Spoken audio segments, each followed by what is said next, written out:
Hello everybody, and welcome to The Hunter, Call of the Wild.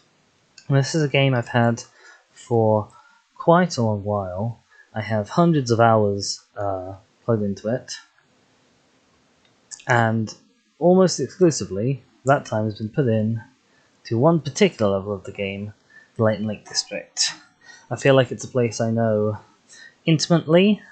I know the animals that are there, I know the geography, I have my favourite loadout setup, I have everything in terms of fast travel points put in the exact places I want to be. It's great. The Hunter Call of the Wild is a hunting game, as may be obvious from the title. You know, it's a shooter. I have guns, there are animals. The aim is to get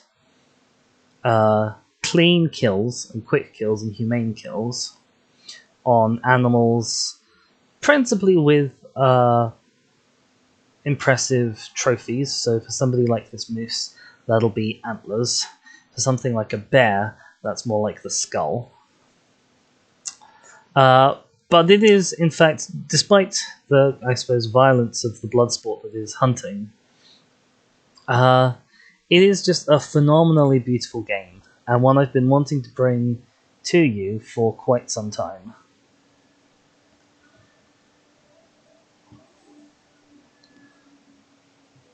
Once it has loaded.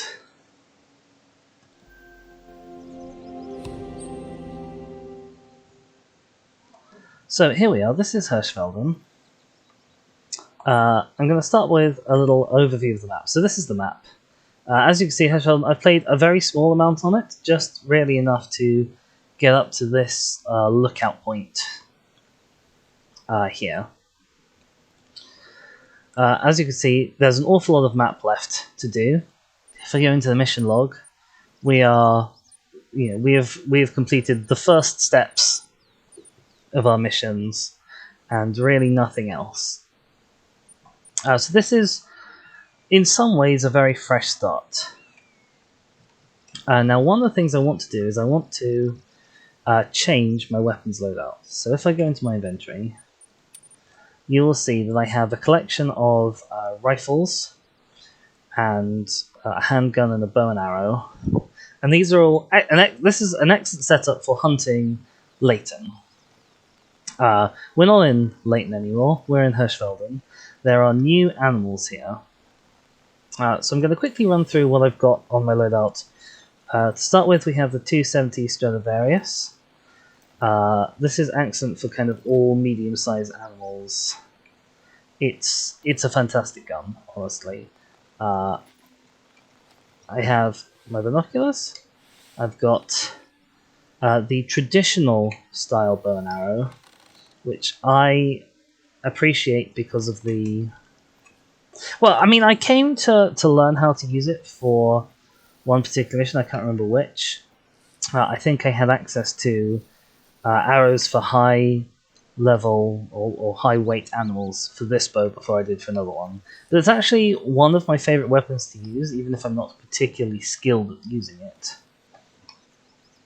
Bows have the advantage of generating less of a thing called hunting pressure, which I'll perhaps get to explaining in a little bit. We then have this revolver. Handgun is kind of a moderately useful...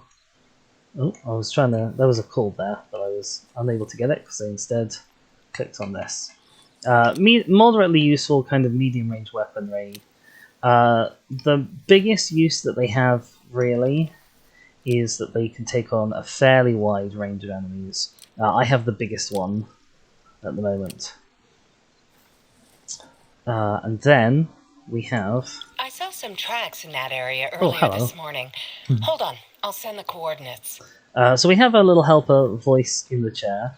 Mostly all she does is talk to us about missions, and then occasionally she'll give us an indication to some tracks, which we can definitely already see. So there are animal callers. They make that sort of a noise. And then I'm actually gonna, if I go into the settings, I might Balance dialogue down just a little bit and sound effects up a little bit. There we go. And then I have the virus. Now this is basically a rodent shooting gun. So this is for your small targets, rabbits, ducks.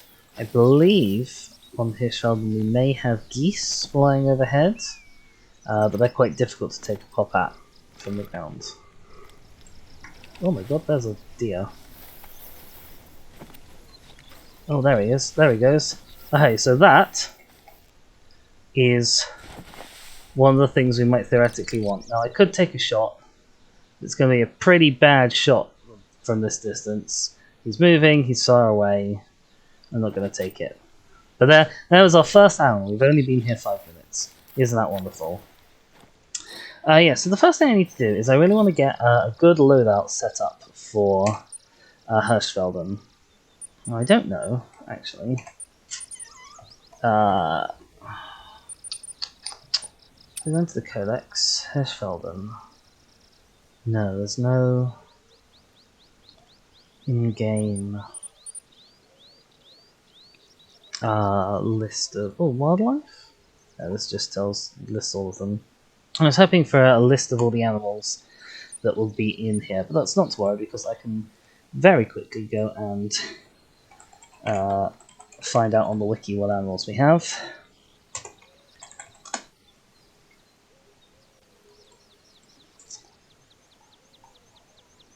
Right, we have Class 9 European Bison, a Class 6 Red Deer, 2 Class 4s Fallow Deer and Wild Boar, a Class 3 in the Roe Deer, a Class 2 in the Red Fox, and a Class 1 in the Canada Goose. So the way animal classes work is 9 is the heaviest, 1 is the lightest, and then each gun, each ammo, really, is rated for different classes of animals. So you can see here that I've got... So these are the .223 ammo. Yeah, I'll get to you, whoever you are. It's a red deer. They're big guys, I think. Yeah, so the .223 ammo is recommended for classes 2 to 4. The rifles I have on me, so I've got the 22LR, so that's for class 1s only. I've got the 243, which does medium range ones, the 270, which does all the upper medium range. That's the biggest gun I carry with me for Leighton, because the biggest animal in Leighton is a class 8, but here we're going all the way up to class 9. So I may want to start by just kind of dumping pretty much all my inventory. Yeah, we'll dump all my inventory, and we'll keep the bow because bows are going to be useful against everything. Dump all of the associated ammo, keep the arrows. I'll keep these scopes because these are likely to be the scopes that I'll be using. I've got some bow sights if I want to use a fancy bow. I've got a crossbow scope, yeah, if I ever want to bring a crossbow along with me. I also potentially want to be ditching this. Oh my gosh, he is very close, isn't he? Let's see, where are you?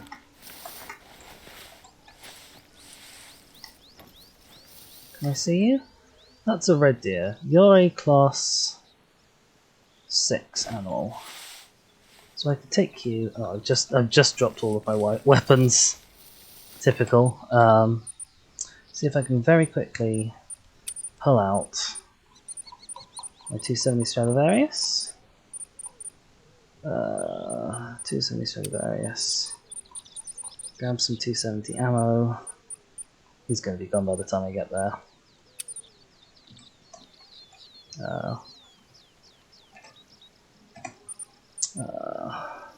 So the various, bind it to 1, give you some ammo, give you a Hyperion scope. There you are. Blast him. Right, we'll come back to him. So as you can see, I've shot him. He's currently bleeding out. He's not dead yet, and he'll run for a bit, and we'll have to track him. In fact, seeing as I can fast travel to this tent, I may as well go following him now. There's no real need not to. So as you can see, you have one kind of tracked animal at any given time. They show up in a different colour. You can see from the blood splat from where I shot him, you can see details about the hit up in the top right hand corner, and then you can follow this trail to show you where he's going. Now I'm currently moving quickly and unsubtly, and so I'm making lots of noise, but that's fine because the body's only over here.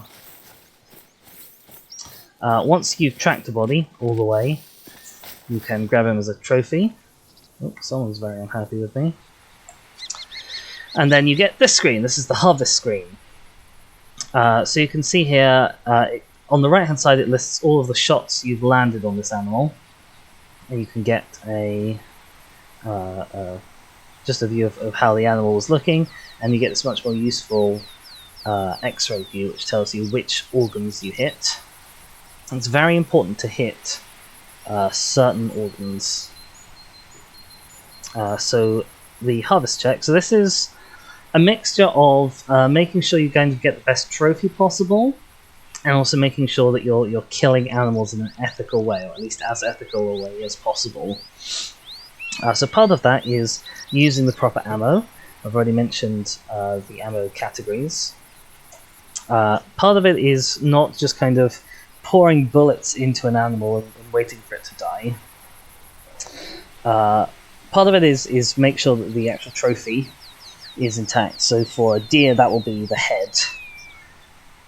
And the antlers if it has any. You'll notice this guy has a trophy rating of 0 because it's actually a female and has no antlers. And the last thing is to make sure you hit a vital organ. So the vital organs are the both lungs, the heart, and I think the liver, and also the brain, although typically you can't hit the brain without also damaging the skull. And those are, you want to aim for those because those ensure you have a fairly quick kill, and they ensure that it will be a kill. You won't just be leaving animals wandering around the forest with lots of injuries, which is a big no-no. You can see that there are other organs marked, so the intestines, the stomach, those will generally give you a fairly solid kill that'll take quite a long time. The spine often gives you a kill if you can hit it, but it's not considered a vital organ. It's not generally kind of good to aim, I think, is the idea for these kind of quite small, precarious targets. And you're as likely to leave an animal, in real life at least, paralyzed from a spine shot as you are to actually take it down, which is, again, a big no-no. So you put that all together, you get a summary of the animal that you have harvested. You get a trophy rating, which varies from animal to animal, and you can see what the thresholds are for different medals. There are 4 medals: bronze, silver, gold, and diamond. And then certain species also have what's called a great one, which is where an animal is generated with sort of a very exceptional set of antlers or what have you, and is exceptionally difficult to take down. And you get experience, which levels up and gets you perks. You get cash, which you use to buy guns and ammo. And then this is not particularly important unless you're in multiplayer. Once you've finished with looking at this sort of summary screen, you have the option to preserve the animal for a charge, if you want to display it. Sorry, there's some geese flying overhead in-game, they're very noisy. Or if you don't want to do that, you just click accept, you get your cash payout. Yeah, I'll be quiet, geese. Yeah, you get your cash rewards, you get some XP, and you get what's called rifle score, which is so there's various different types of progression in this game. You have score with different classes of weapons, which unlocks new weapons and ammo for you, and then you have experience, which unlocks skills and perks, which are different things but both keyed off your level. For the people who care and are interested, I'll give a quick summary of my skills that I've taken. The important ones, I suppose, are lots of ways for tracking animals and making me quieter as I move around. And then, what have we got on this tree? More spotting information, which I think is extremely useful. And make my callers more effective. And then over in perks, I've got things like range finding while you're using the weapon, which I don't currently use. Changing the zeroing of your gun. So that's basically, by default, my crosshair is pointing at a spot exactly 150 meters away. Oh no, my crosshair is pointing at the spot where if I fire a bullet, and the thing under the crosshair is exactly 150 meters away, then the bullet will hit exactly on the crosshair. And if it's closer than 150 meters to me, then the bullet will hit slightly above the crosshair. And if it's further than 150 meters away, then bullet drop means that it'll hit below the crosshair. So I can change that to put the crosshair for close shots or further away shots. Gosh, I'm doing a lot of explaining Call of the Wild here. Well, I thought I'd just sort of hop on, grab some guns, and go hunting. Right. Polytip away. Gun away. So the animals that we have, I definitely am going to want the Virant for the tier 1s. We've got the goose and we've got rabbits in this area, so we definitely want the Virant. And I want the .22 ammunition that goes with it. We then have 2, a 3, and 2 4s.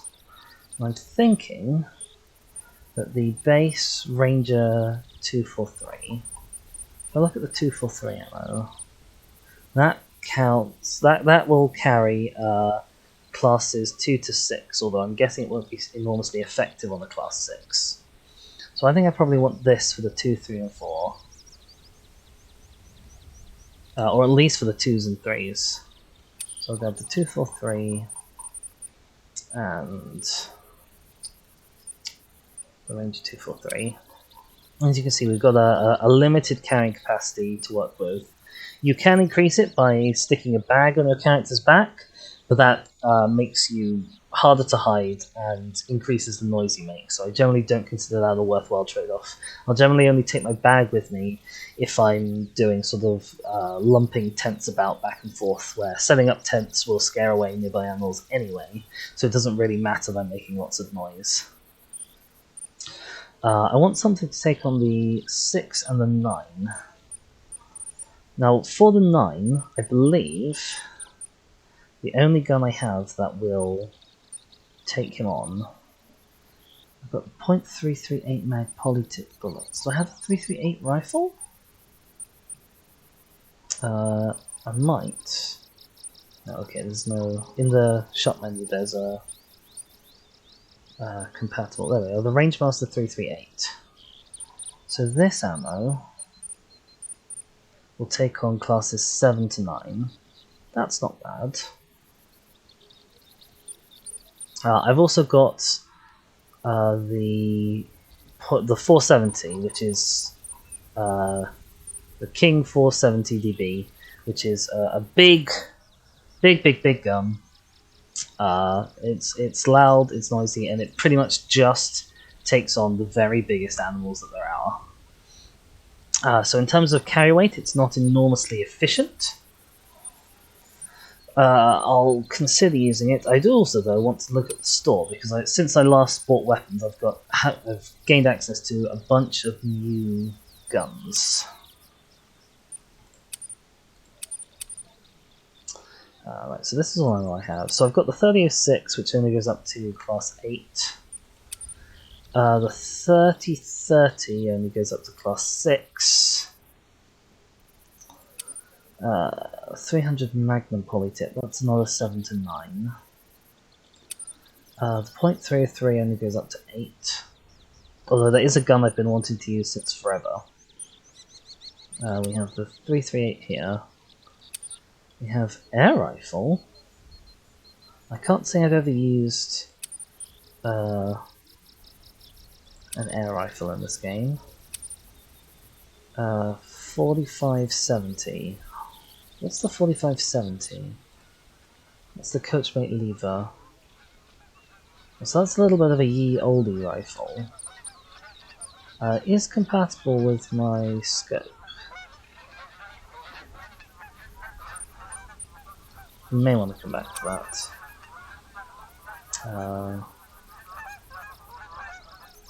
Then we've got these bullets just for the class 9s. The 6.5mm only goes up to class 8. The 7mm Magnum goes up to class 9 and will also be useful on the class 6s that are around. Do I own a 7mm weapon? No, it doesn't look like I do. Let's go have a look at the store. Scroll all the way down to the bottom. 7mm Magnum polytip bullets. The Regent Magnum. Lightweight, well balanced, extremely accurate. 7mm Magnum break action rifle comes with a responsive trigger. Blah blah blah blah blah. Reckons it makes it ideal for long range hunting. So the 7mm polytip is effective range of up to 150. And then, so bullets have these 3 sort of main characteristics. And basically, as far as I can tell, the way game balance works is you want as much penetration as possible, and expansion isn't particularly useful. So for 4 to 9s,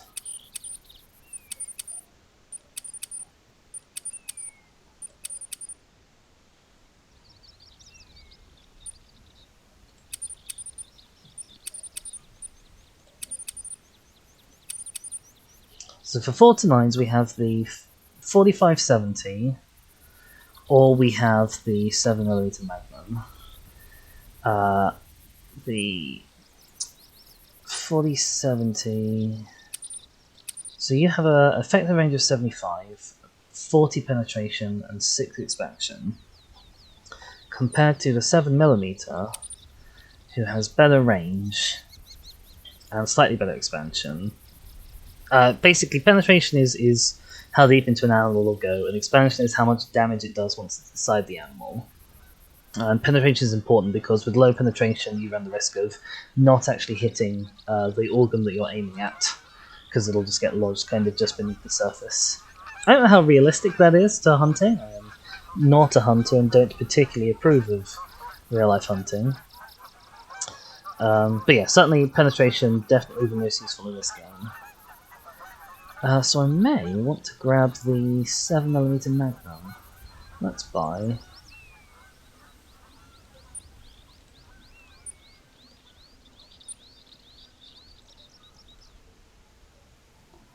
Bunch of bullets for you. We've got 2 colour variants, so I'll definitely take this one.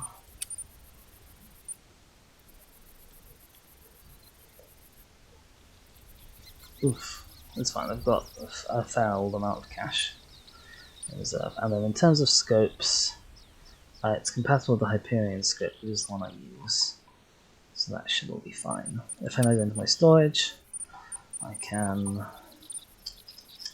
grab you out 7mm Magnum and the 7m polytip bullets that go with it. So we now have 3 rifles and a bow. Now in an ideal world I'd also bring a shotgun, but they are too heavy, so I'll look at bringing along my handgun again. And then you need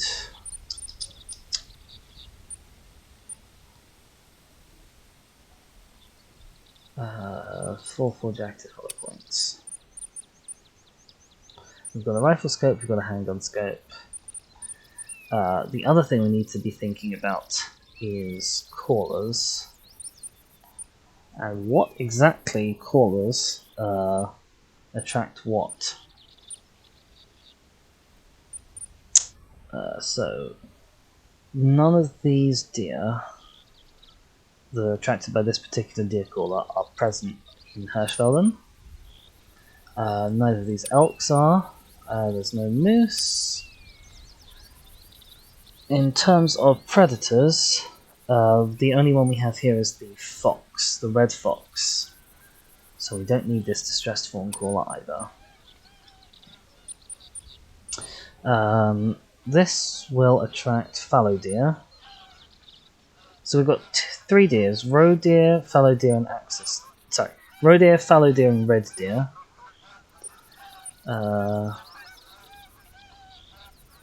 So you'll grab fallow deer for me.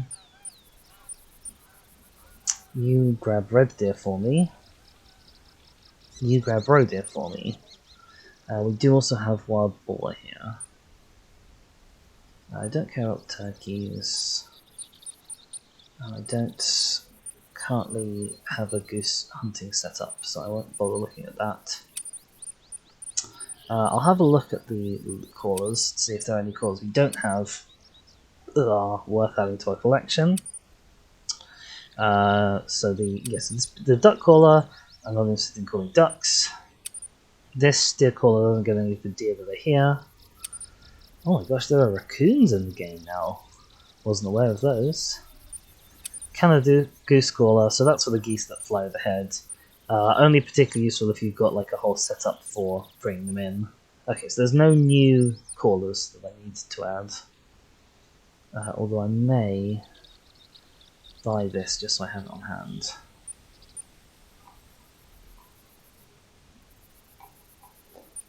So if we go into our storage, who's that then?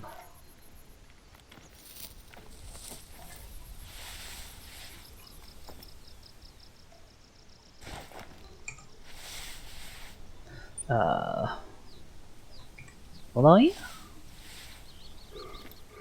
You're a fallow deer, you're class 4. Weapons.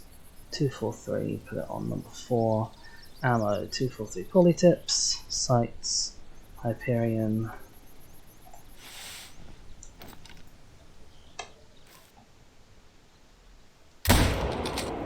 Oh my gosh, that was an excellent shot.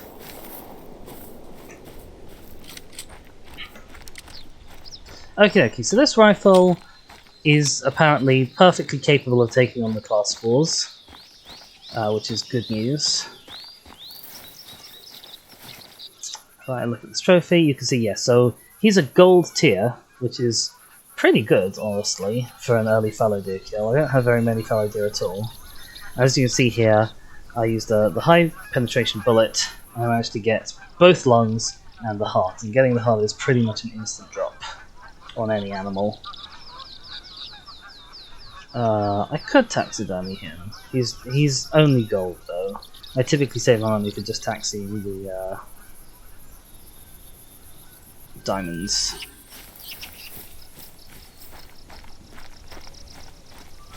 Which I don't have too many of to my name, but you know, one cannot have everything.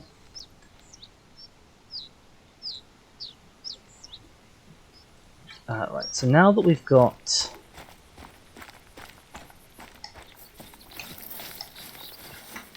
that all set up, let's go back and actually drag out the callers that we want. Storage.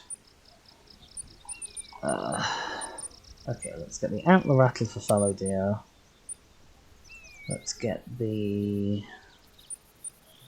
red deer caller for red deer. We've got the rodeo caller. We'll get the wild boar caller. I don't think we'll bother with the Canada goose caller, because I'm not set up for geese hunting.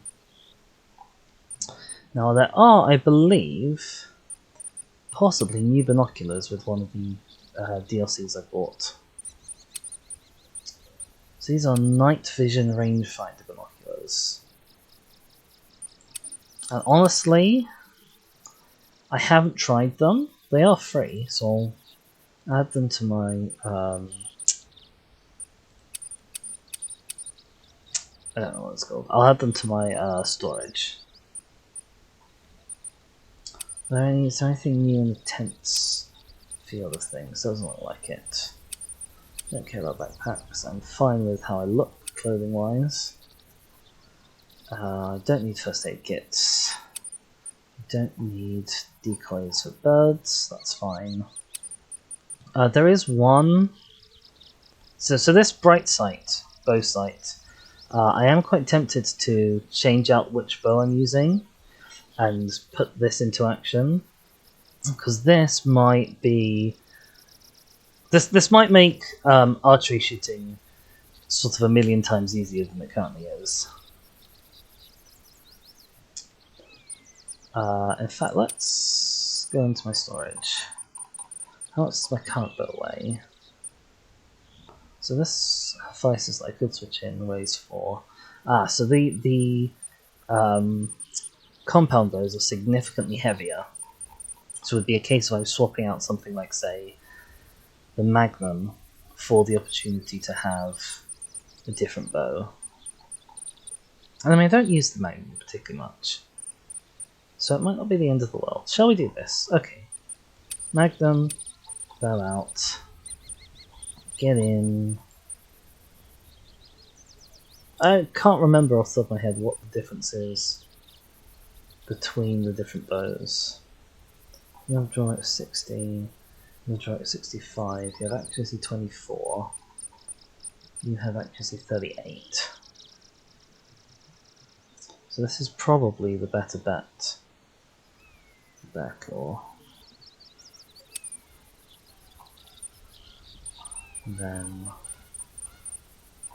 we want to change out our traditional arrows for modern arrows.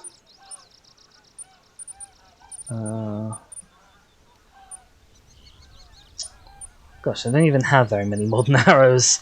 I want the bright sights. Oh wow, that's a very heavy sight. Okay. We are not bringing the fancy bow with us. It's a bit of a shame. But it's okay. We'll grab our traditional arrows again.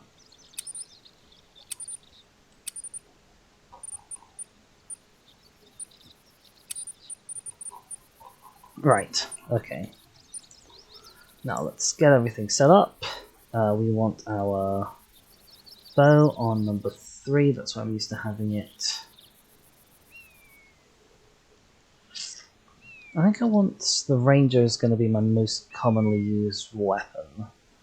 So I'll put you on 1, I'll put the 7mm on 4, and the handgun on 5. Ammo. Oh, I need the variant as well. I always bind that to 9. In terms of ammo, each one just goes to its own gun. It's fairly simple. I'll stick with... So you hit classes 4 to 7. And you hit classes 1 to 3. I'll put you on as my default arrow. In Leighton, I don't typically get very much use out of the smallest traditional arrow. Basically, the only thing that's in its size range that actually lets you get near enough to fire an arrow off are rabbits. Of course, coyotes are too wily. Ducks tend to be too far out in the middle of a lake. And I don't think there are any class 3s on Leighton. So this is my default for Leighton. I'm going to stick with it as my default for now. We'll see how that pans out, given that we have more class 2 and 3s in Hirschfelden. And then in terms of sights, the rifle scope goes on all the rifles, the handgun scope goes on the handgun, and the bow can't take a sight. We've got our fox caller on 7. I want antler rattler on 6. I want a roe deer caller on 8 probably, and a red deer caller on 0, and I'll switch in the wild boar caller if and when we come to use it. Right, so we are now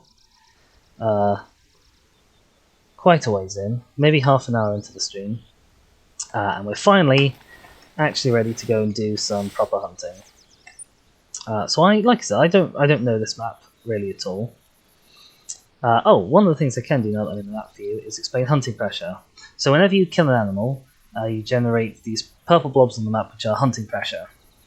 And hunting pressure encourages animals to stay away from that particular area, and it also animals have things called need zones, which are these little circles. As you can see, I've not discovered almost any of them. These are places that the animals will regularly return to because they need to, for example, eat or sleep. And these will get wiped out if there's too much hunting pressure over the top of them. So it's generally best to only sort of kill 1 or 2 animals within a given range. You can kill more if you have a bow that you're using, or if you're in a hide of some description. And other than that, you generally sort of only kill about 2 in an area, otherwise the hunting pressure gets pretty high. And you decrease hunting pressure in one area by applying hunting pressure in different areas, is the sort of summary of how that works. I think our first destination should probably be this unknown marker on the map over here. So that's going to take us this way. So there are different movement speeds. So you start out by default at standing walking. You can speed up to a standing run. You can crouch, and then you have crouch walking and crouch running. And then you can get down all the way to prone. You have prone crawling and prone sprinting. And I tend to stick pretty much exclusively on crouch sprinting because it keeps my noise low, and with the perks I have, that keeps it low enough to avoid getting into the red and then risking detection. If you ever want to move quickly, obviously, you can stand up or even run as you need to. The other thing this game has, which is very helpful, is it has an auto walk feature, which I keep forgetting isn't in other games like Minecraft. So if I can just take my hands off the mouse and keyboard and just keep going forward, and I can do that while I'm tabbed out. Honestly, more games should have this feature. We've got some fecal matter here. It's red deer droppings. It's from quite a while ago. The animals that I've hunted already, once I harvested their bodies, their tracks disappear from the overworld and the map. So you always know if you're seeing tracks, it's from an animal you haven't grabbed yet. Those are the gooses. They're very high up.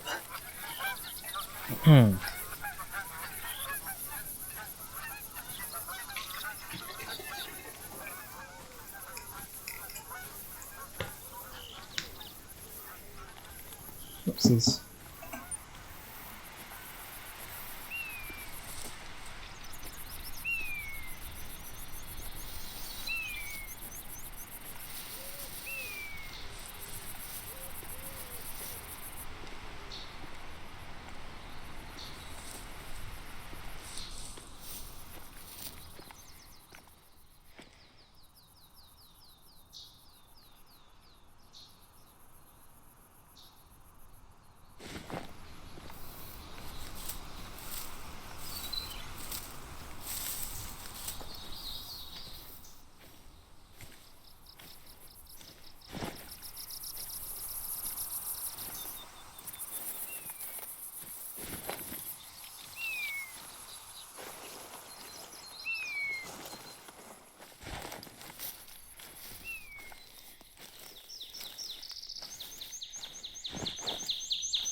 Oh, turns out I've had my mic muted for a little while.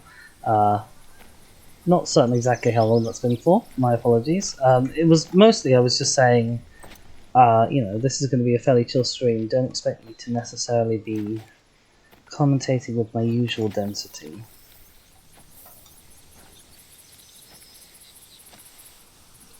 We're all here. It's 10:15. We're all here to just kind of sit and chill out.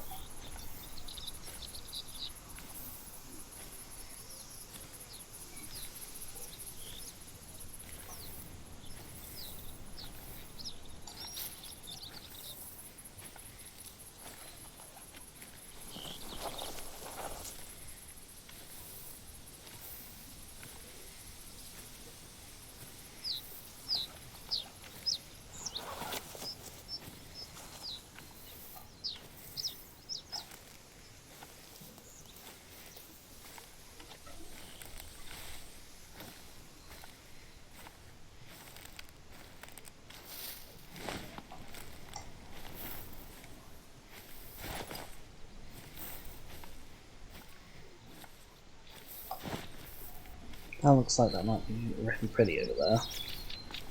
We can get through the trees.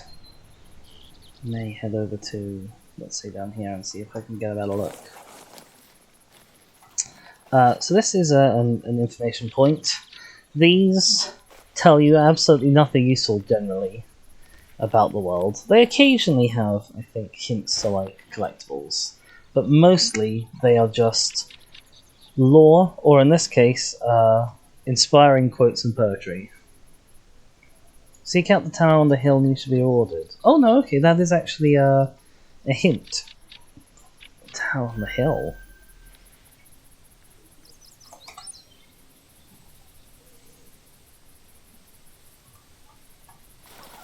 Is there a tower on this hill? I don't know.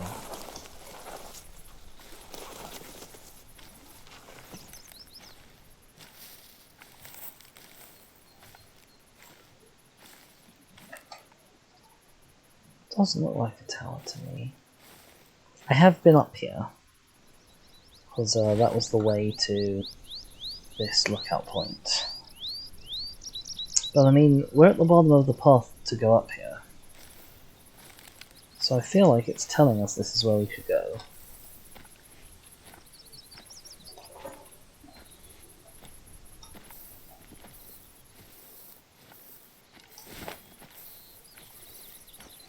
And exploring has never done anyone any harm. When I came up this way before, I actually sort of did a mad scramble up the backside of this hill, rather than coming up the path proper. So this is going to be partly new territory for me as well. It's a roe deer mating call.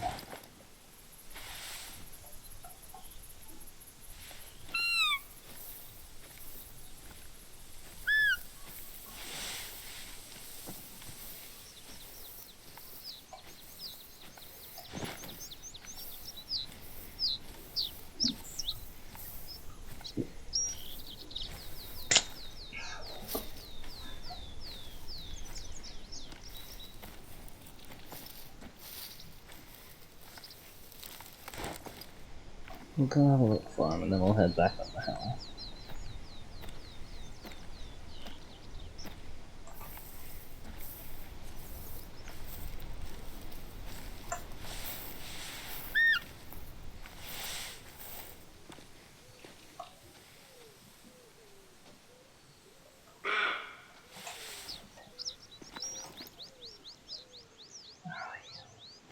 Can't see.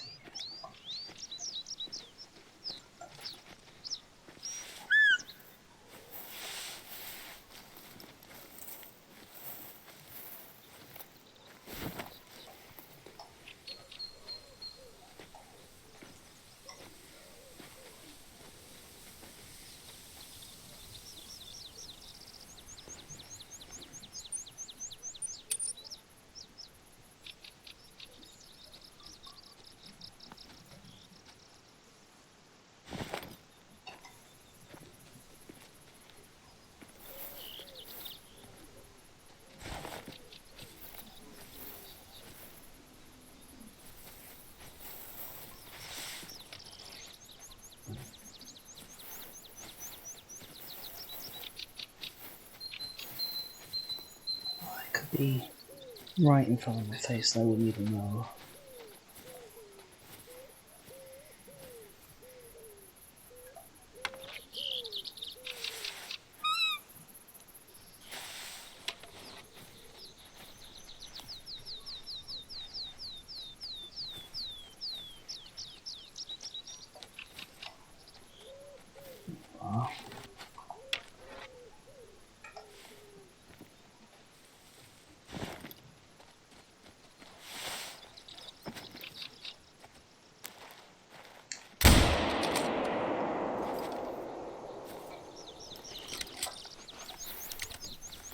There we go.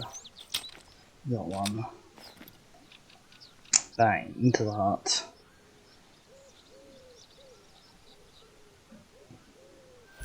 A lot of people, when they're playing this game, only take the males and are sort of only interested in kind of grabbing the highest scoring animals. I don't think that's really the way the game is encouraging you to play, given that you get rewards and experience for every kill. It's certainly not how I like to play the game. I think that it's a more interesting challenge if you kind of just take the emergent encounters as they come to you. Like with that deer, for example, who... I don't know what the noise is. So some of the noises are just backing track. They don't correspond to animals. I assume this must be one of them.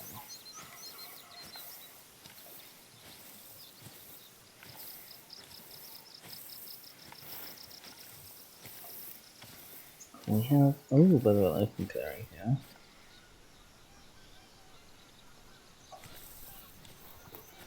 Although it is an empty one. I definitely could have and should have taken that deer with the bow and arrow. Although, given how much he was glitching out, I thought, not confident. And the rifle is just always the more precise weapon.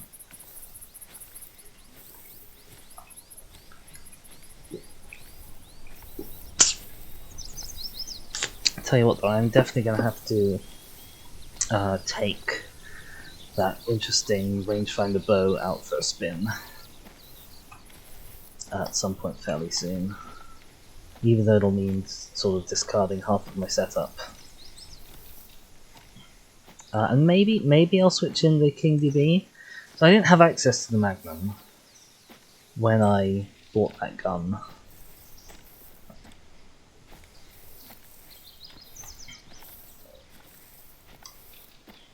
But the stopping power it promises. So as a sort of a general rule, a gun will have a lot more effect and stopping power on animals at the bottom end of its class range than animals at the top end of its class range, which makes intuitive sense. If you use a gun on a bear, you're going to use that same gun on a fox. You would expect it to drop the fox a lot more quickly.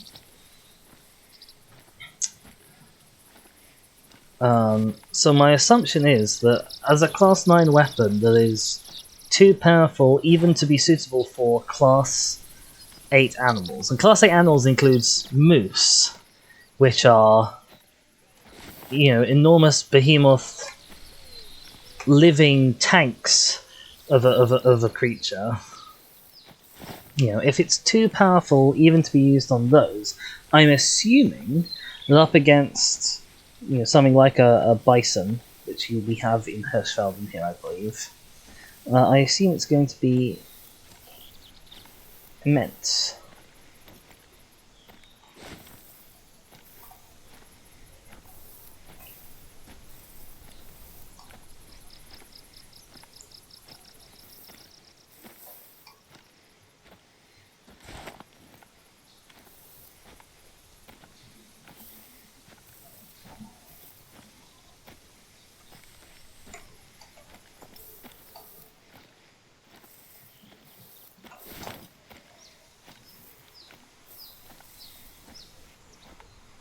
Now we're coming up the hills. Are we seeing anything that looks like a tower?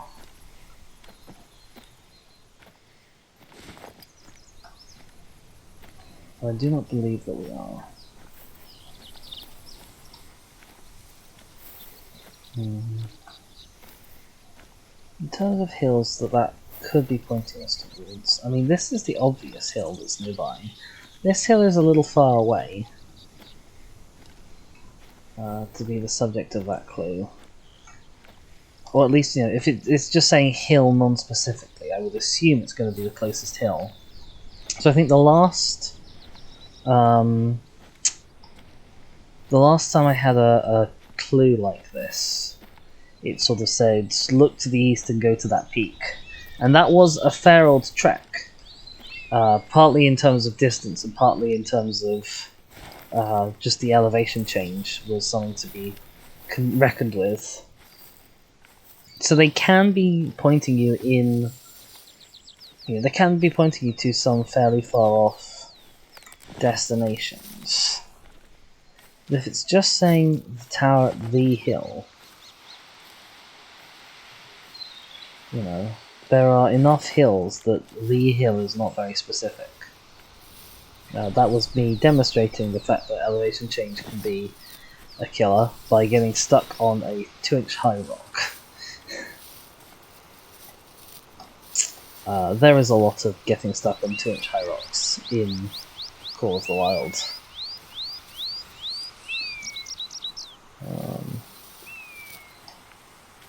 And there's a fair old amount of sort of scaraming your way up. Oh, hillsides and mountains. Oops. Okay. There will be a way up here, I'm sure.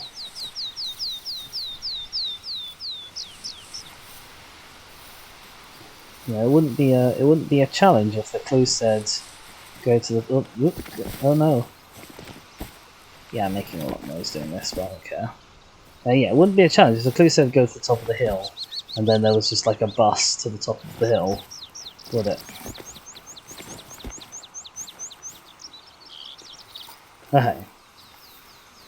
So we made a lot of noise, but we have also made it. And honestly, I'm thinking they meant a different hill. Is there a tower up there? I don't remember there being a tower up there. I can't see a tower up there.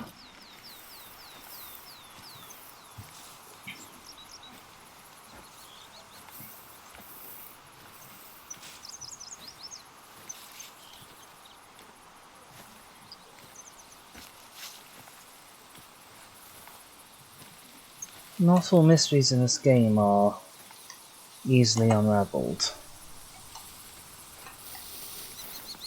Is there a tower over there? No, I'm not seeing one.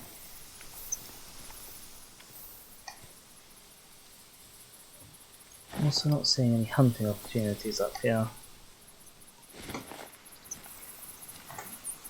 The location of where sort of exactly we are here at Hirschfelden is, I think, deliberately vague. It's somewhere in Europe and probably Central Europe, at least judging by the mountains.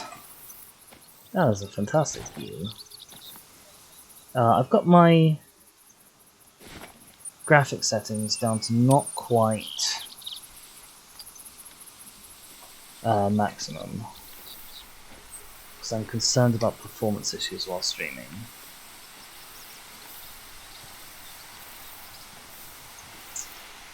And indeed, a better streamer would probably be able to see what kind of effect that's having on the quality of the stream itself. But I do not know such things. Blasted geese.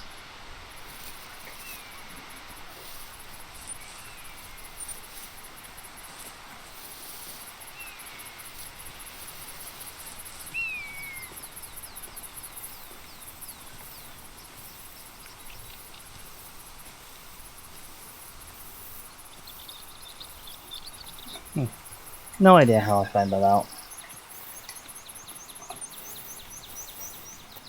But if we pick up the path, we can go up to the lookout point, and at the very least, it'll look fairly spectacular.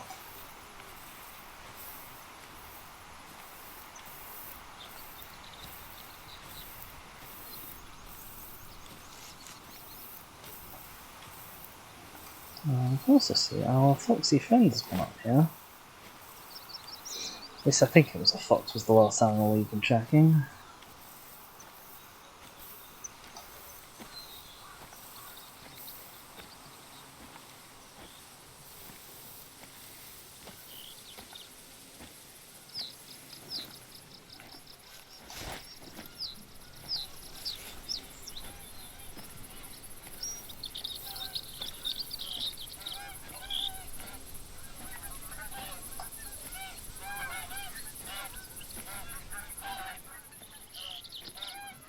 Oh, there's a nice little house. I don't know if I spotted the houses before.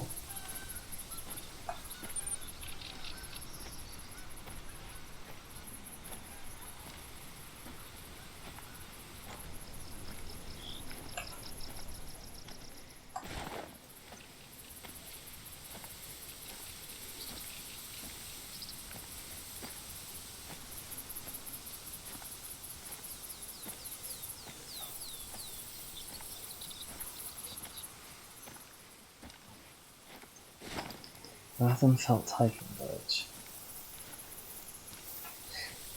So the game, I find it a little interesting. The game has outposts on the map, which are these little house icons, and these are places that the hunters can book out to stay, and so they are fast travel points, and they have access to all of the gear and stuff.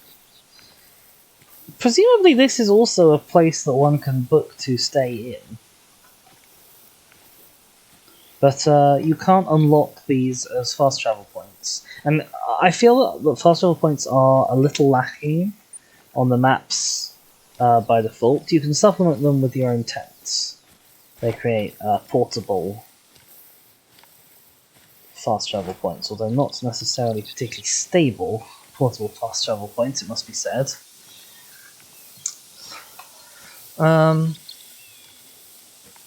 Yeah, I think it would be nice if places like the hiking village or some of the objects of interest that get marked on the map. I think it would be nice if... There's that noise again. It would be nice if those were unlockable fast travel locations. I'm sure I'm not the first to raise that. And I'm sure the devs have their own good reasons for not making them.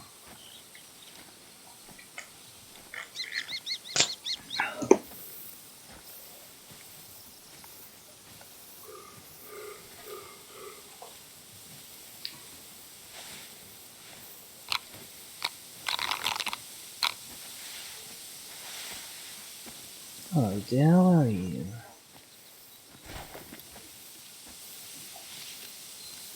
I honestly find visibility in this map to be pretty appalling.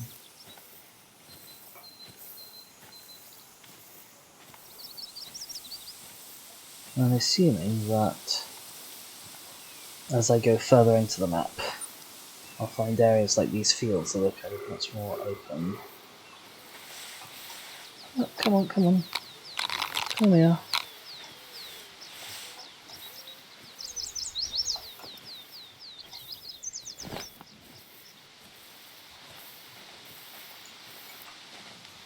I think I spooked him. Lost. Can we see where he's gone? No, he's headed off too far, I think. Deer. That's okay. There'll be other deer. There will certainly be other geese. Oh, this looks like a tower. I tried to cut out most of this path from before, so I think I sort of came up and around here, this way, and so I think I missed the houses, And I missed this bit of path. Yeah, I know. I'll give you another call just in case.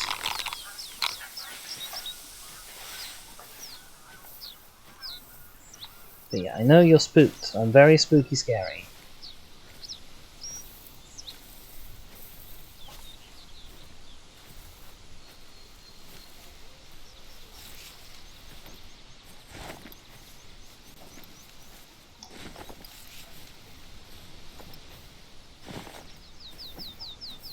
See if anybody's around.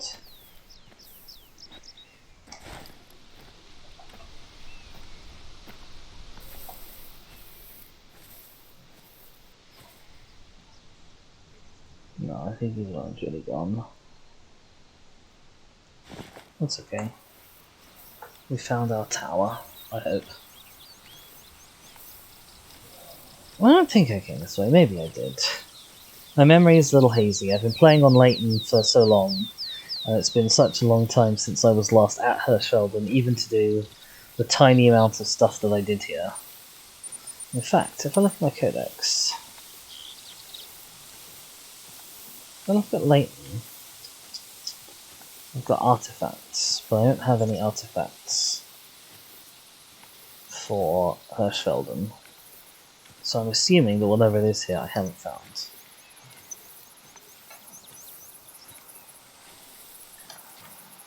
I wonder what that noise is supposed to be.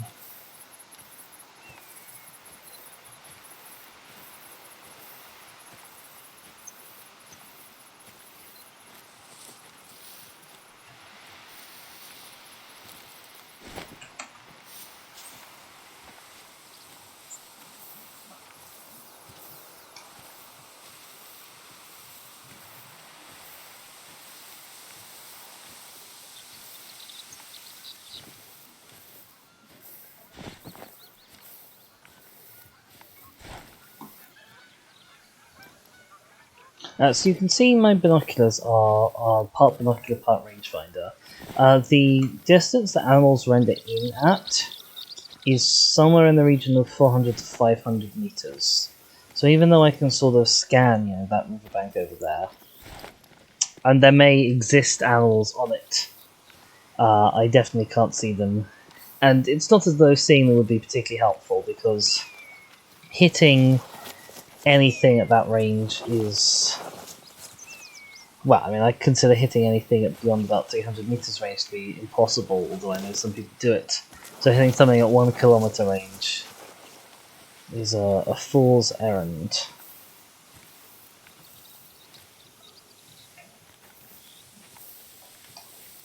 I mean, whether or not I find a hidden artifact here, I'm glad I came, because it's really cool. Oh, it actually has a proper door that I can't fit through.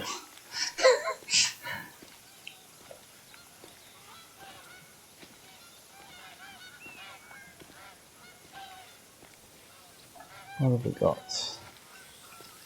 You will be rewarded, it said.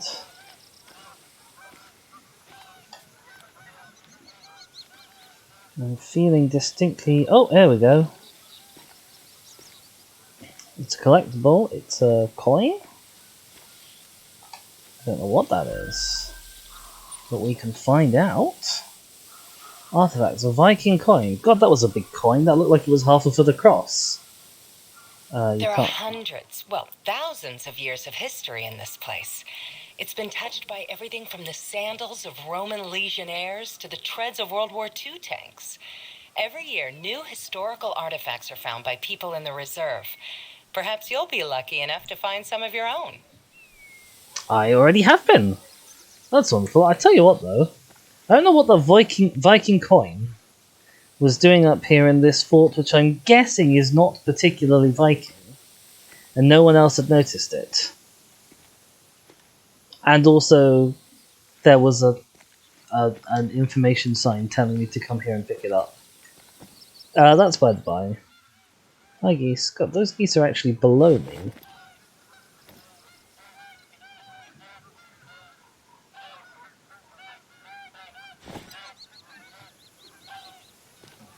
Anyway. So having found that, we can probably move on to our next destination, wherever we want that to be. I think kind of coming down here to the riverbank, and then heading along the river towards the bridge, over the bridge into the next... oh yeah, so there's... if we look, we can look across the river, there's this little island, which we may or may not be able to get to. Crossing water in this game is a finicky business. Also, whether or not we can get to it does not necessarily mean that there are going to be animals on it. Yeah, I think if we head across the river, there's some big open plains there, which we admittedly can't really see on the map. We do have to be careful not to die horribly on this basically sheer cliff face. That's important.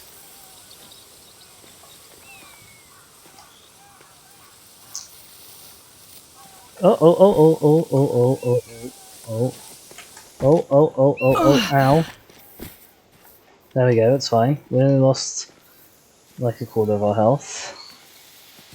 Ow. Yeah, big open plains. Maybe some slightly more open riverbank. Oh, heck. Oh, heck. We're going whether or not we want to be. Uh-oh, no, I don't want to go off this. Oh dear, oh dear. Ow. Ow. Ow. Okay. Astonishingly, none of that took health off of us.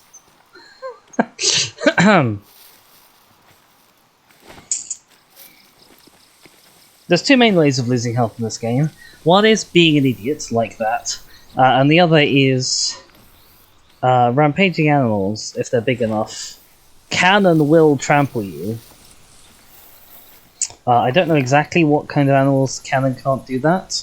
I know that the white and black-tailed deer in Leighton, which are either class 4 or class 6, I don't recall, they can do it. In fact, they must be class 6. Must they be class 6? I don't know things. Either way, white and black-tailed deer, they can injure you with their rampage. Bigger things than them, like Mises, bears, can absolutely smush you as soon as look at you. And will often do so if you panic them by, say, firing a gun while you are too close to them. And I know, although I've never been, I know that in, I think it's Medved, there are wolves, which will actively try and hunt you down at night. I don't know how realistic that is. I don't feel like modern humans are typically predated upon by wolves, even in areas where wolves are in high abundance. But I will admit to not being even close to an expert.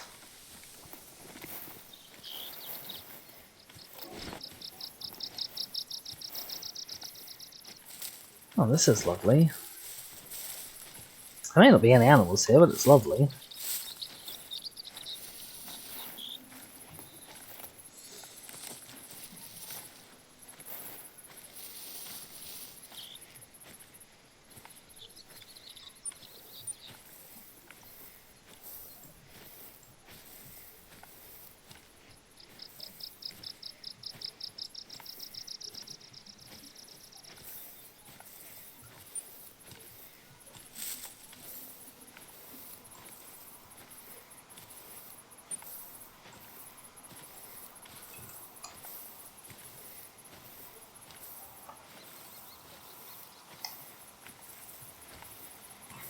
Now, one of the things that is going to catch me out the most is I'm used to, every time I go to a body of water, checking out into that body of water to see if there are any ducks on it.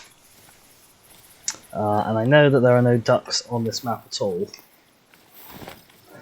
So you may see a lot of me looking out at rivers and going, that seems very empty. But for what it's worth, the riverbank does look very empty.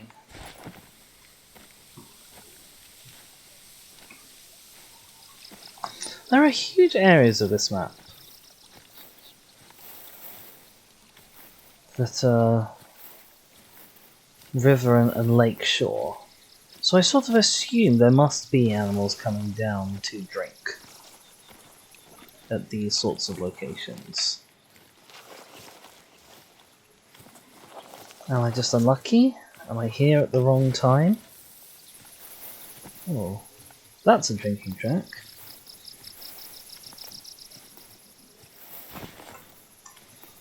The other thing, of course, is I've spent so many hours on Layton that I can identify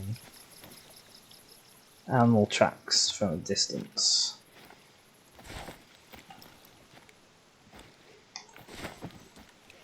To some extent. But here, you know, I can look at that and I can think, I wonder what that is, and have no idea. But we have found our first drinking zone, and it's not too far away from our tent. So it may be somewhere that we can fast travel to when it's active. This is for red deer. Oh. So red deer are, I think, really the sort of the biggest prize out there. They're not the biggest animal, but I think they have kind of the most impressive horned racks on them. And my supposition is they're going to be a lot more difficult to find than bison, because I'm expecting that bison will move in very large herds and mostly stick to open areas.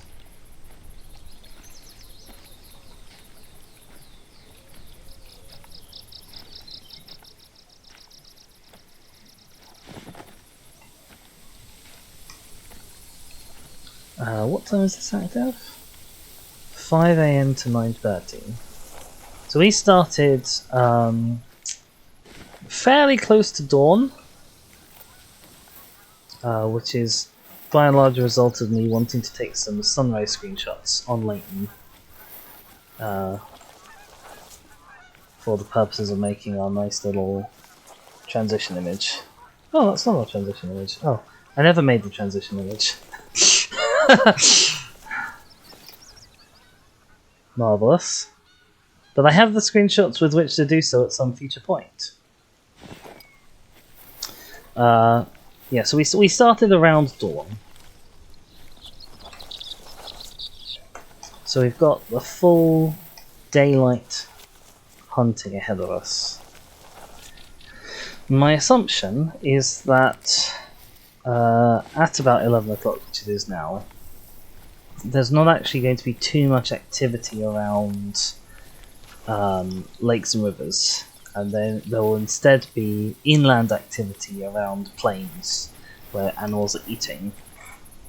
Because certainly in Layton you had a sort of a big morning shift of animals going down to drink, and a big dusk shift of animals going down to drink. And then the coyotes, which are nocturnal, would be active sort of all throughout the night, would mostly be resting during the day, but they'd start eating at dusk. Bears would just sleep a lot, is my summary of bear behaviour in Layton Lakes. Sleep an awful lot, seriously they're always sleeping, and they drink really late in the day, so I assume they're sort of feeding at the times when other animals are drinking. Oh, bother, what did I bind you to? What is that?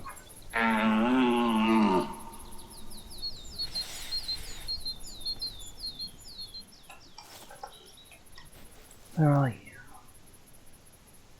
I can see nothing. Maybe I should be sticking to the roads. I'm gonna quickly switch out my arrows to the big boys.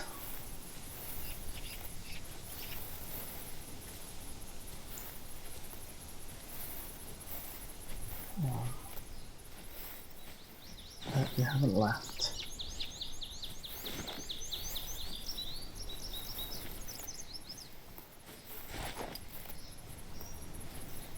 It is of course super duper cheating that I can see tracks through solid objects. Come on.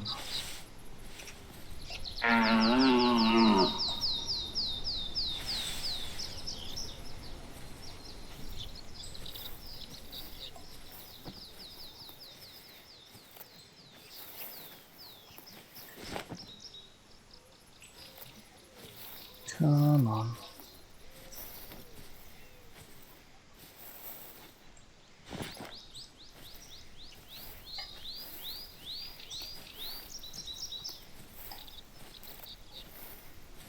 I also feel like a lot of the foliage doesn't give us good cover here as it did on Lane.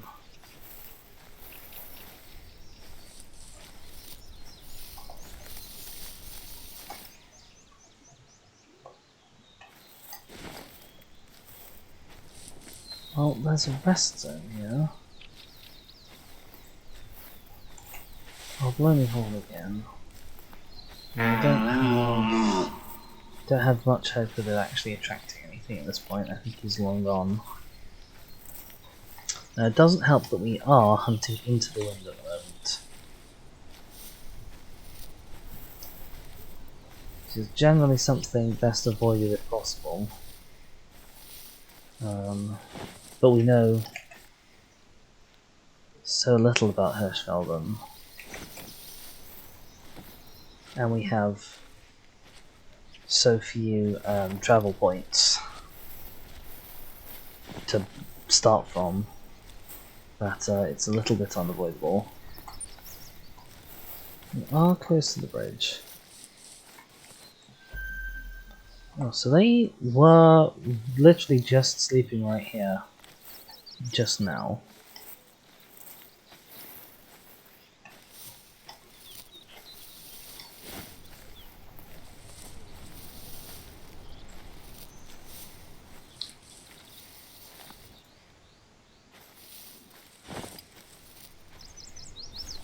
So I did interrupt them mid-nap, apparently. Which is in a way a shame, because the middle of a nap is an excellent time to spring up on an animal. Oh my gosh, hello. That is in fact a bridge.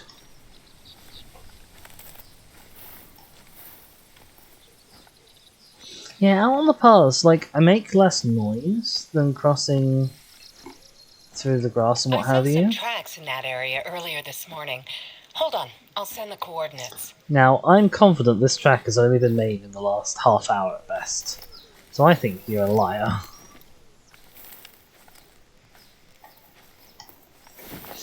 Lady, but what do I know? Yeah, walking on the path, it makes me make less noise. Yeah, 3 bars here, 2 bars here, but there's no cover. So although an animal may not be able to hear you, it will spot you from a mile away. You know, like, look at this. I can spot an animal from as far as sightline will go on the road. If there could be an animal hiding 100 meters closer over there, I wouldn't have an inkling. This is Peter Shane southeast, apparently.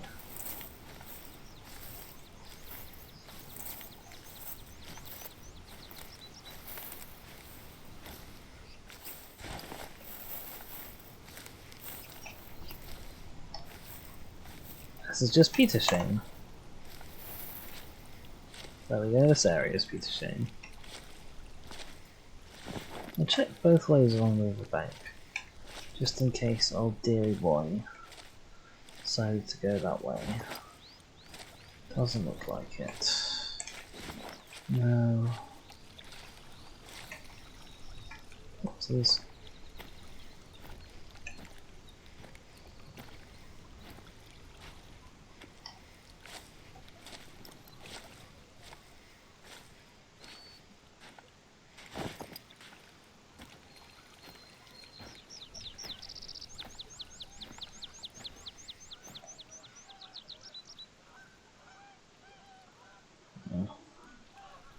Okay.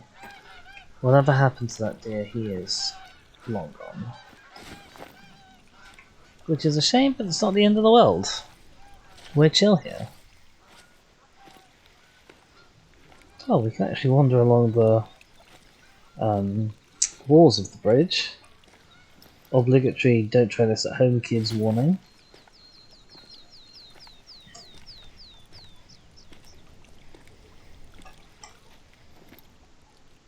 And definitely something I would never ever do in real life. I am not that bold.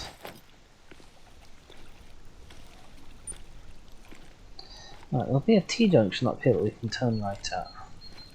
Take us to the house, or honestly, we can just mark it on the map and go direct cross country, which may be more fruitful.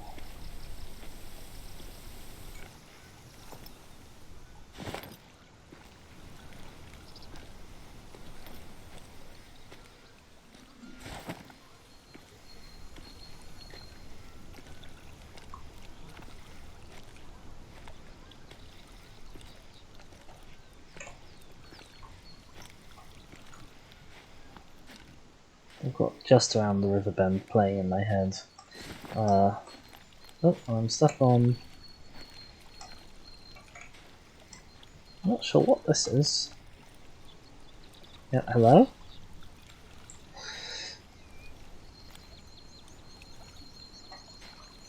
Is this a traffic light of some kind? No, these are reflective strips. Maybe they're just markers to tell people, hey, by the way, there's a bridge here.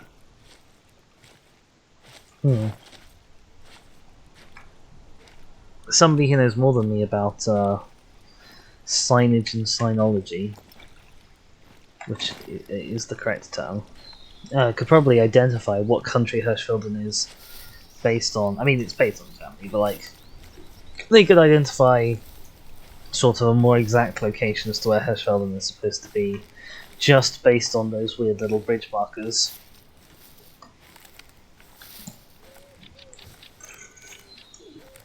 But not me. I have insufficient smarts for this. Excuse me while I just fiddle with my drink for a little bit.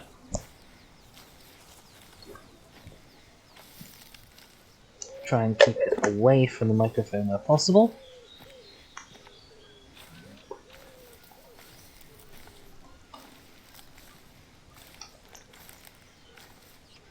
Where possible in this case meaning said microphone is attached to my head.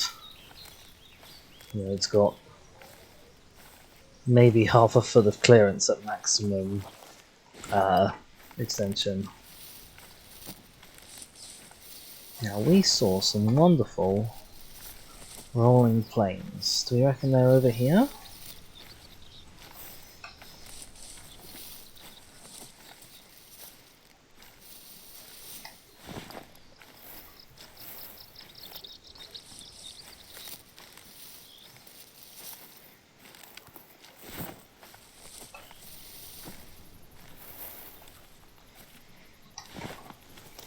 That surely can't be them, can it? Is that not too close to the riverbank? These questions and many more to be answered soon.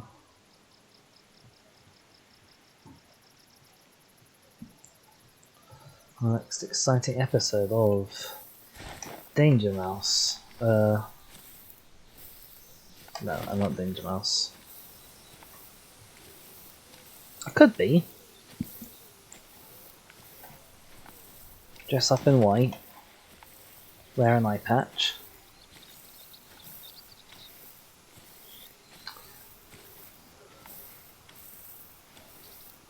I'd say that's a reference that will date me. But there's a new Danger Mouse with Alexander Armstrong. I say new, it's many years old by this point. It has probably finished running, indeed. So it's not that new. But by talking about it as the new Danger Mouse, I will really, really date myself.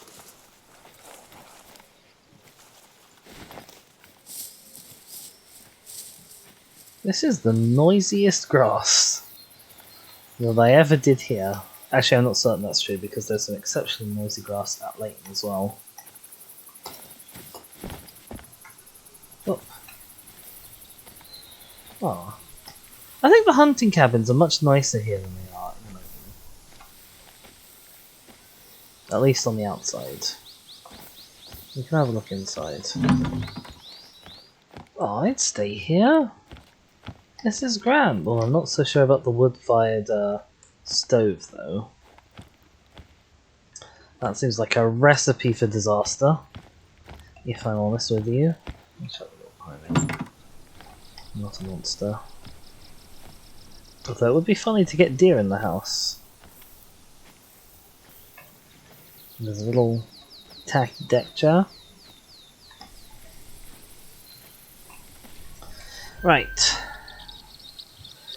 We can unlock all of the various things. Bitte registrieren. Please register. Hello, I'd like to register. Oops, wrong one. There we go. Genossenschaftlich verwaltete Forstproduktion. I don't know what any of these words mean. Forst Ministerium. So Forst is going to be forest. Ministerium is going to be ministry, obviously. So Forst production is going to be forest production, timber, logging, something like that. I'm assuming, therefore, that this is a warning that there is logging happening in the area. Vorsicht. Bitte Vorsicht bei der Jagd. Fußgänger benutzen bitte die Wanderwege. Something like attention. Please be aware before the shot. People on foot are they're using the wanderways, the walkways, and they are benutzen on them. Please, I don't know. I think better is please. This is the British education system at work. Risk of wolves, whatever a wolf is. And then I do believe we have some wonderful lorem ipsum. There we go. Always nice to see that pop up.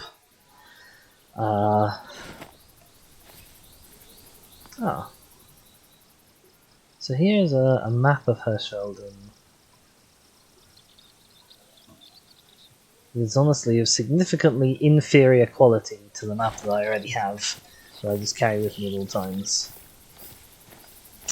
We can check up on our ammo, see how we're doing for various things. I don't expect that we're likely to be lacking. 243 polytips we've used a few of, that's fine. I don't think we've used anything else. We haven't seen any animals to use them on.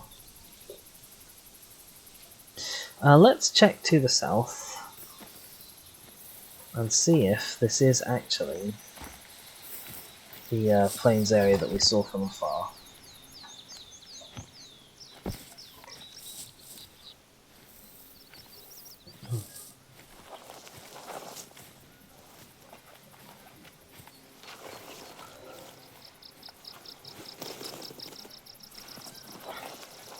I don't think it can be, because we can't really see that hilltop. So we could turn north. I'm conscious that the wind is blowing north, so I may want to continue sort of following this area around, and then the shoreline around. Maybe this is that, actually. That's a big old wide open space. Completely devoid of all animal life, of course.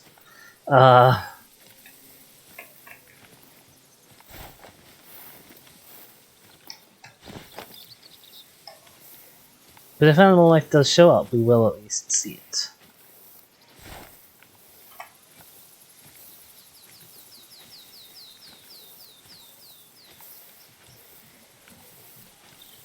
And I mean, it will see us, theoretically, but, you know, of the two of us, me and a hypothetical deer, or boar, or fox, or bison, only one of us has these.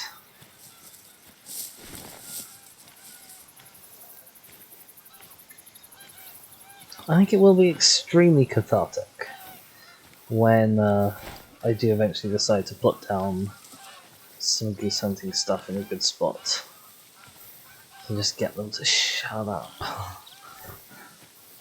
I could do it. I think I could do it right now, honestly. I think I probably could pop some stuff down here. I don't really know what makes a good goose hunting spot versus a bad goose hunting spot, other than it has to be a certain degree of open in order that the goose can actually see your decoys. And potentially, I suppose, it might need to be a small enough clearing that they then land within shotgun range.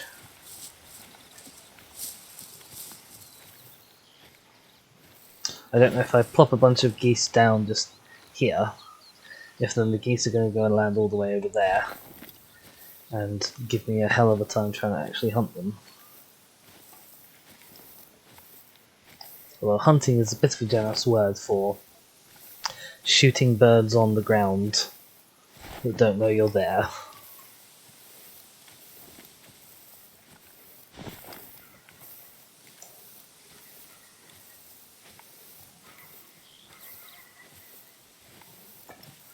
There's that soundtrack again. I'm confident now that it isn't an actual noise made by a huntable animal, because that's 3 times it's happened, I think, now, with no sound pop up. Oh, excuse me. Getting a little bit tired. It is gone 11 now. Probably won't be going for too much longer. Might get just as far as the end of this sort of open bit. Is that? Yes, that's the island I was seeing on my right, so there probably won't be animals over there. So far, this is a whole... Oh, I was about to say a whole lot of nothing. There is a need zone up here, which is marvellous news.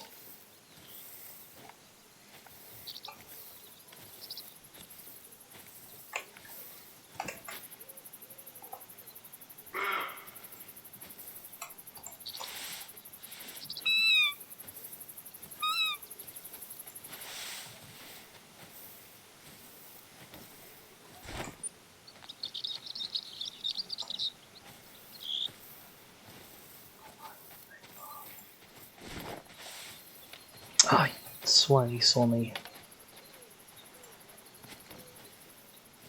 No, it's gone. But I want to take this on my map. And possible that he may actually not run that far. If it's clear on the other side of this, I may get another crack at him. As you can see, my hunting skills are a little rusty and certainly very unrefined for Hirschfelden.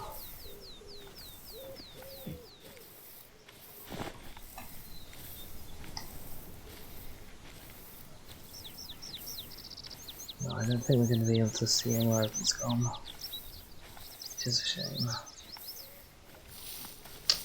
We were extremely close then.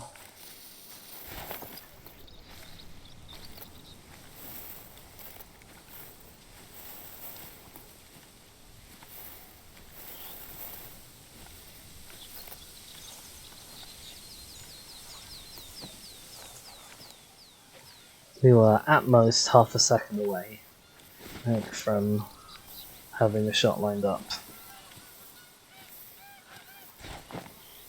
That's generous. A second away.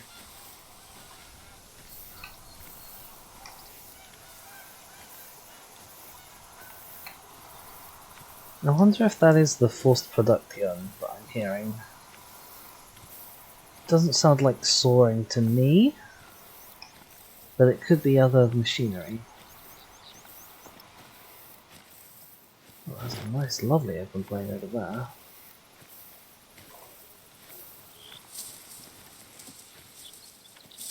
I'm definitely used to having a little more cover when I need it.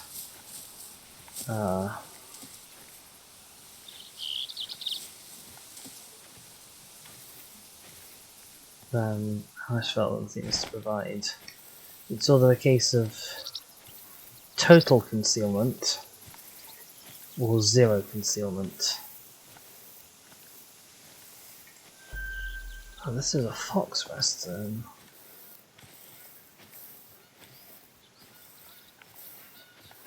Oh my god, and there is a fox.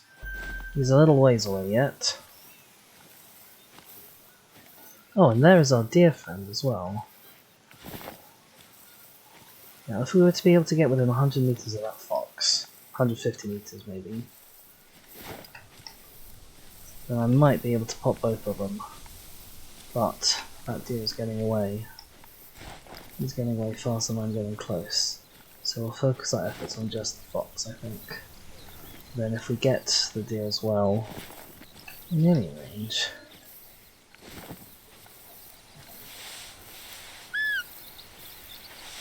Give it a little squeak.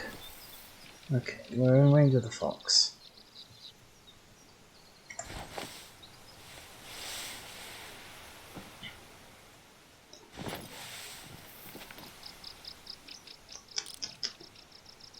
I'm gonna see if we can go for the double pop.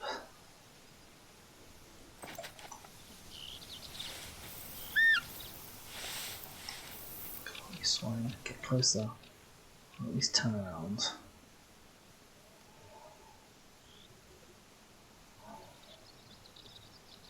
Don't want to sit here for so long with the fox.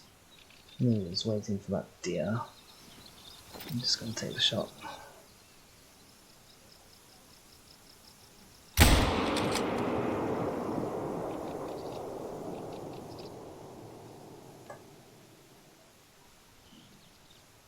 Well, on the plus side, the deer didn't seem to have heard.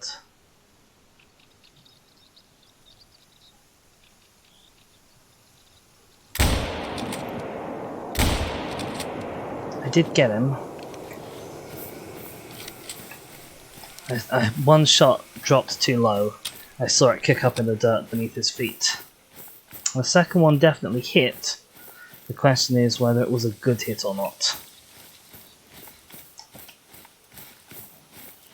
I'm not quite as used to this rifle.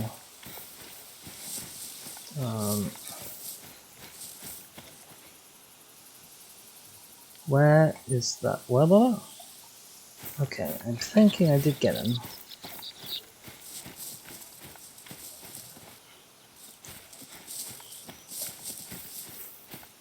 Right, here's old Foxy Boy.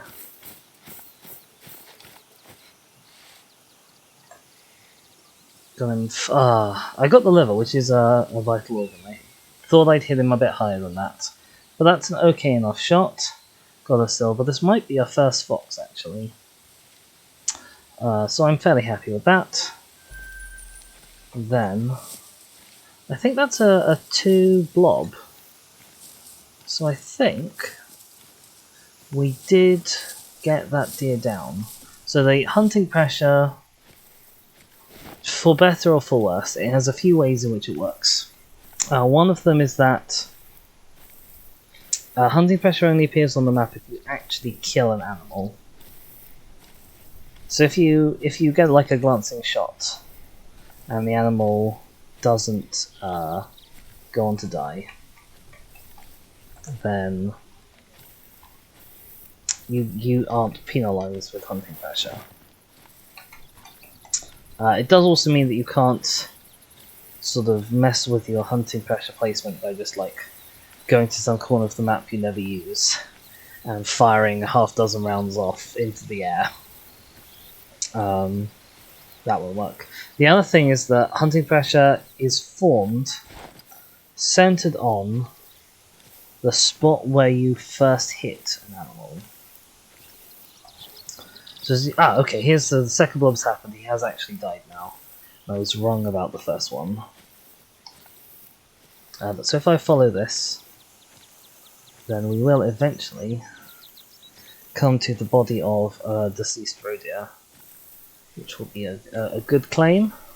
I think that was also one that had horns. So we can check trophy score. I did spot him, which does give you an indication of trophy score, but I didn't look at the spotting data. Okay, so this is not a good looking blood splat.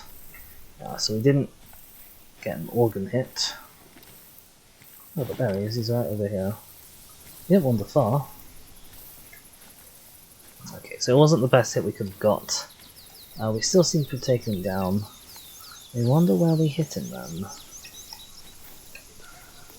It seems to me that it took too long to be a spine shot. But I wouldn't have expected any other shot to kill him. I suppose they are quite small deer. I'm used to dealing with the bigger white and black tails.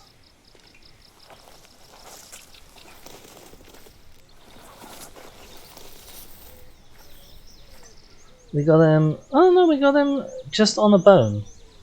And that was enough apparently. So he would have been silver level. You can see he's got a score of 56.4, the boundary for silver is 41. But if you fail this harvest check, then you get an automatic downgrade by 1 to your trophy score, which for a bronze or silver is not something that bothers me. Honestly, even for a gold, like, you know, I'm not gonna taxidermy it unless it's physically impressive, in which case the score doesn't matter.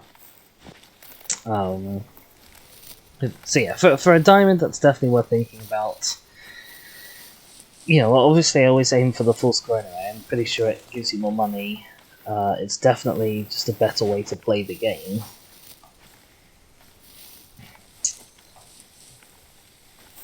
I feel like this roe deer squeaker doesn't have very good range. It says it has 200 meter range, which is what I'm used to.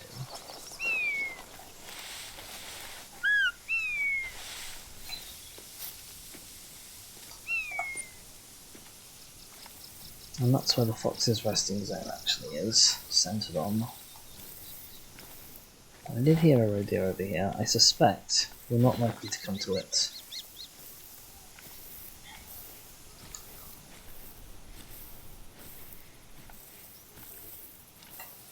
I might, once I've got to this sort of tree line, I had a look at that here.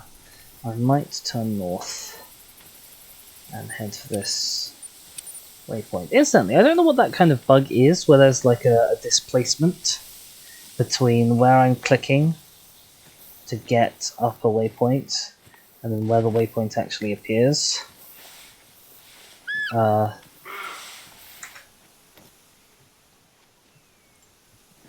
I tell you for nothing, it's intensely irritating.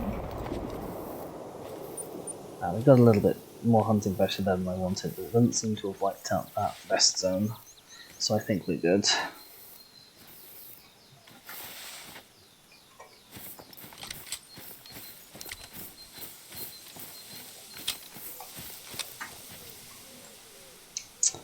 Silver this time. Double long. The ranger's honestly taking these down much more efficiently than I was sort of worried it might.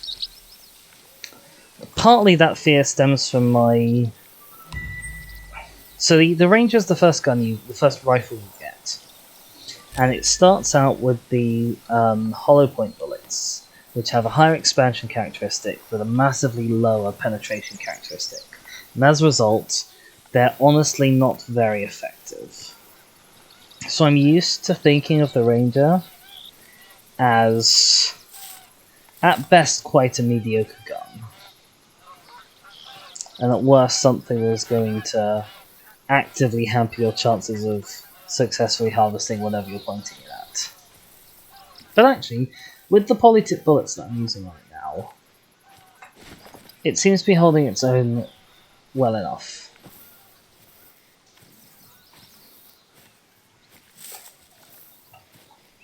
So I'm quite happy with that. I do really adore these big birch forests. I'd say birches are some of my favourite trees. Maybe that's a weird thing to even have. But I grew up in the proximity of a really big silver birch tree. Oh, the rain. Just listen to the rain. It sounds so good in this game. Oh. always gives me goosebumps a little bit. The rain in this game reminds me of sitting in a tent or a caravan. I thought that was a deer, but that's just the way we live out. Yeah, it reminds me of sitting in a tent or a caravan and listening to the rain just kind of hammering on the roof, where it's noisy, you can't really avoid the sounds, but it can't get you, you know, it's not cold, it's not wet for you, it's not unpleasant to sit through because you're not out in the rain. I think that's an underrated feeling. It's one of those emotions that I want there to be like an obscure and slightly esoteric foreign word that is specifically for this one experience.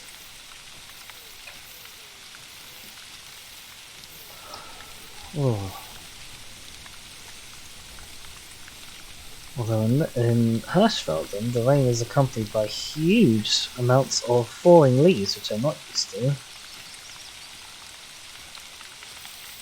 It looks pretty enough, but it's a little bit suspension of disbelief freaky, honestly.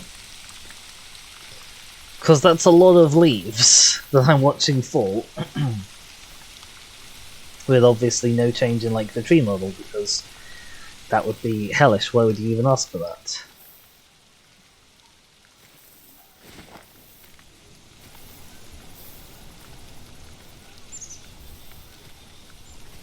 Oh, but the rain, it looks pretty. It sounds pretty. I love the way that it gets a little quieter when you go into your binoculars view. This bout actually hasn't lasted very long. Or is it coming back? No, it's coming back.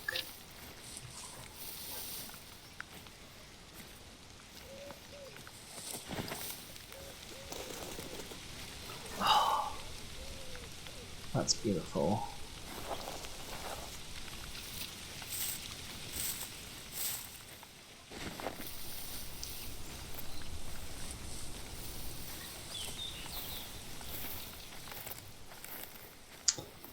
Warning, deer. Where?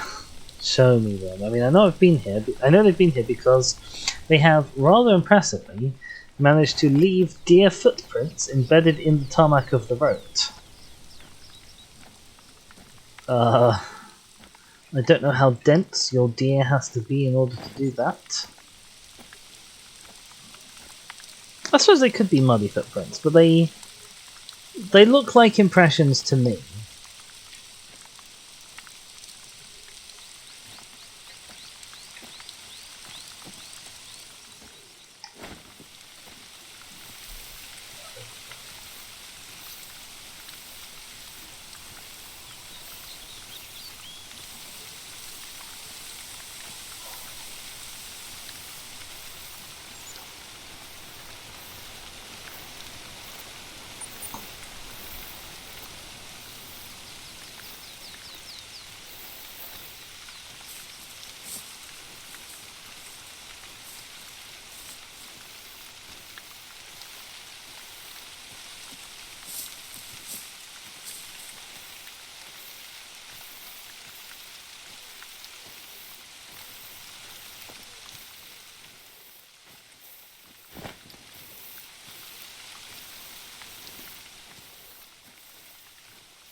I can't tell.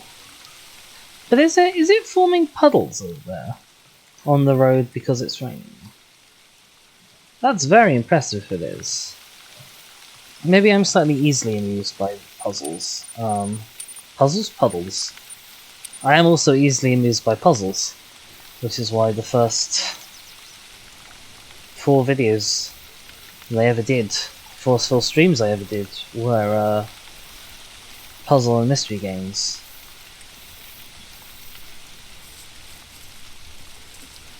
Oh, okay, so this tower is a little bit more like what I was expecting. The lookout point on the hill, where we were before, it's just kind of like you get to the end of the hill, and there's a lookout spot there, which is very true to real life British like beauty spots, or European I should say, beauty spots and viewing points.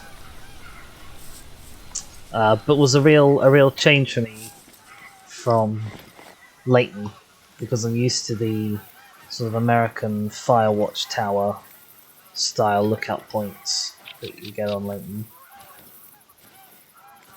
See, this is a nice area. This has got lots of open space. It's close to the river, so I'm assuming there will be drinking zones appearing there somewhere at some point. This is a much nicer area to hunt in than what I've seen so far of Ravenfelt. Maybe Ravenfelt improves once you get over to this bit, I don't know. Yeah. What I'm going to do is I'm going to abandon stealth now. I'm going to head up this tower to a lookout point. And that's where we'll probably bring this to an end for tonight. Oh, look at that! Look at the mist! I mean, there's mist on Leighton, but... oh, that's glorious. There's a wind farm over there. It's nice. Oh, marvellous. There's even a little bench if you get tuckered out halfway through running up the tower. Which, let's be honest, if this was real life me, I absolutely would need that.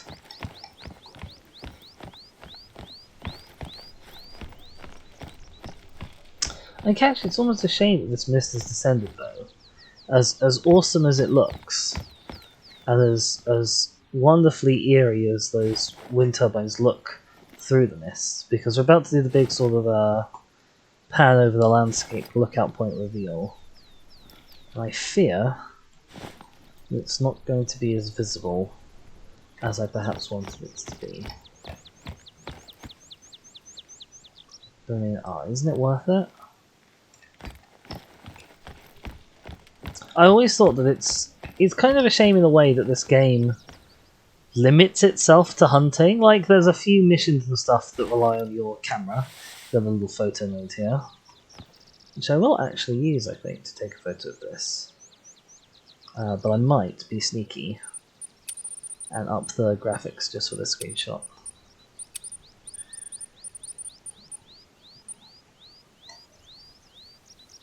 Hello. Can I see you? Little deer who's making noise.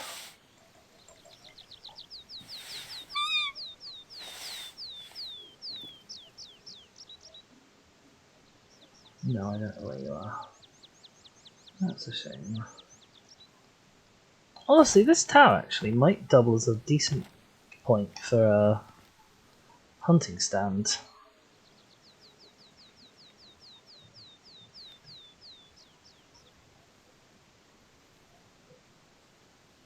How's this coming through on stream? My OBS, it looks a little bit junky, so I'll take the picture and then drop my settings down a bit. There we go.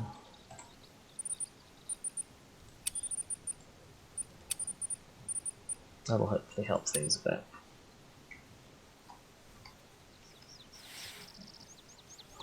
Yeah, let's just click this survey button. Well, here's the same map again. As you will undoubtedly see, Petershain is the most cultivated part of the reserve, and always has been.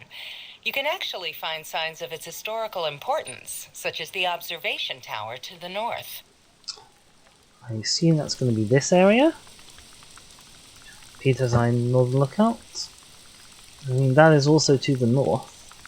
Oh, I don't know. So we've you know, had a nice little time tonight. Popped a few beer.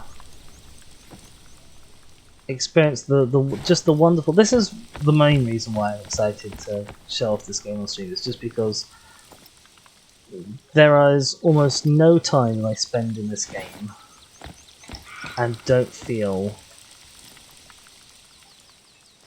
impressed. There's an invisible deer down there, I am sure of it. The hell are you?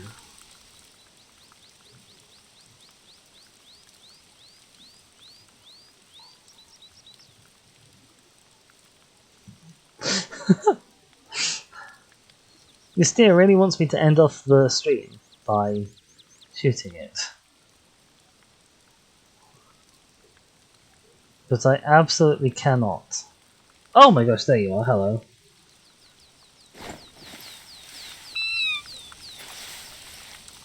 Okay.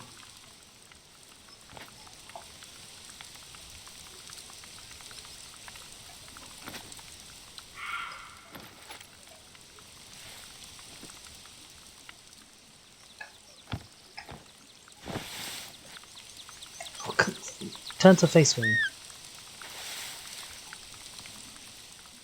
I can't shoot you in the back.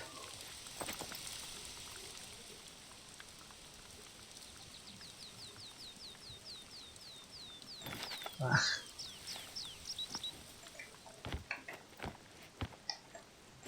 Right, okay, we got him.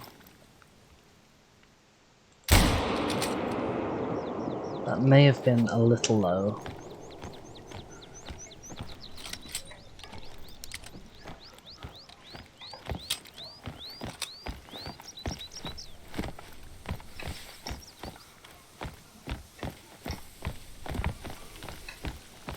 Yeah, like, the only time I have a bad time in this game...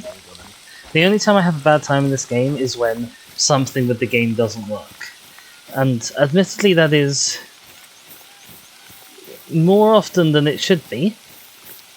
Particularly for a game that costs as much as this does. With all its DLC and various things included. But, you know, all the time I'm out in the wild, all the time I'm hunting. Oh, you did not get far, did you, boy? You know, even if there's nothing around to actually see and shoot, just walking around this game is a marvelous experience. Oh, we managed to slightly miss your heart. But not by much, and it was still a fairly nice clean kill. You can see there's a quick kill bonus, which we achieve. We always ideally want to achieve that, partly because it's easy to find them if they only walk 5 feet, and partly because it's more ethical. Yes. So that has been The Hunter Call of the Wild. Thank you everyone for joining me through this wonderful, beautiful game. I will say the word beautiful many more times while playing this game on stream in the future. If you have enjoyed watching along, then please do consider giving me a follow here on Twitch, where I'm disfordemise_, or if you're watching this on YouTube, where I'm just disfordemise, then please consider subscribing. Any interactions you can do, be it liking the video, subscribing, following on Twitch, commenting in chat when I'm live, all of those things are massively helpful to small streamers like myself. And all that remains is for me to say thank you very much for joining me, and I will see you next time.